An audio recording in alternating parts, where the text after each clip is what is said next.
Pozdravljeni. Ta mesec sem bila že na nekaj pogrebih. In to me je res spodbudilo, da začnem razmišljati še bolj o svojem življenju in smrti. Se za moje mnenje je naše telo res samo naš začasni dom. Saj duša je mnogo širša, ne? Duša je nekaj, kar se ne konča in ne začne pač samo s tem življenjem, ne?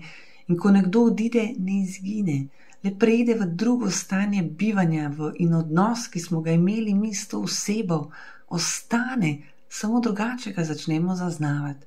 Smrt mene uči, predvsem tega, da je življenje res dragoceno, da smo tukaj zato, da se učimo, se povezujemo, izkušamo, da rastemo in da v življenju se nič ne zgubi.